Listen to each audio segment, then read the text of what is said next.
Сега, согласно правните прописи кои што регулираат организацијата на собранието, очекуваме председателот на собранието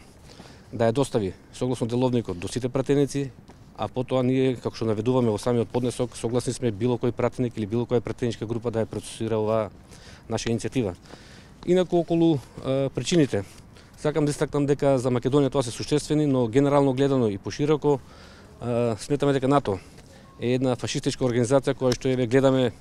преку нивните официјални представници секој ден, посебно преку нивниот секретар за одбрана. Гледаме од самото однесување веќе не мислат на ништо друго освен на методите на повторно војување, а тоа војување, бидејќи се работи за голема сила, може да има трагични последици за целото човештво.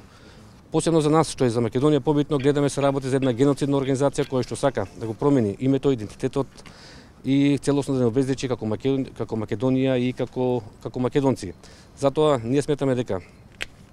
нема потреба од членство на Македонија во оваа организација, бидејќи својата иднина Македонија како држава единствено треба да ја гледа во членството во Евроазијската економска унија и стратешко партнерство со Русија, бидејќи туку не треба посебно се кажува какви врски не врзуваат со Русија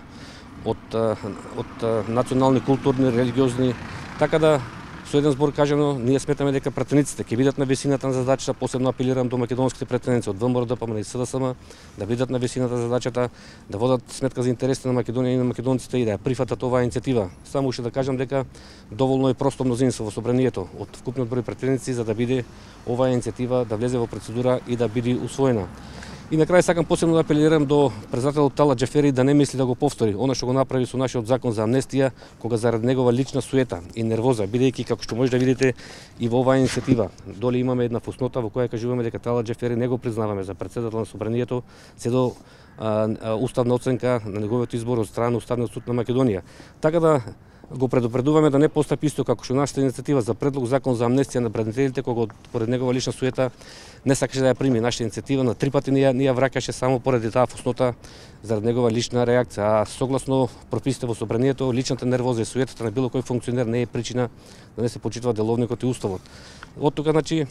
ќе повторам, сметаме дека собранието, посебно македонските пратеници од ВМРО, ДПМН и СДСМ ќе бидат на висина за задачата и мислат добро на Македонија и со оваа иницијатива, доколку се усвои, не е претена ако кажам дека го обезбедуваме опстанокот на Македонија и македонците. НАТО сака да искористи македонскиот народ како топовско месо во светската војна. Затоа и според справките на Пентагон,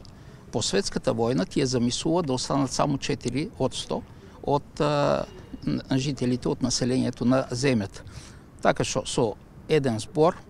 САД се спремни да војуват со Русија до последниот европеец и со Кина до последниот азиатец.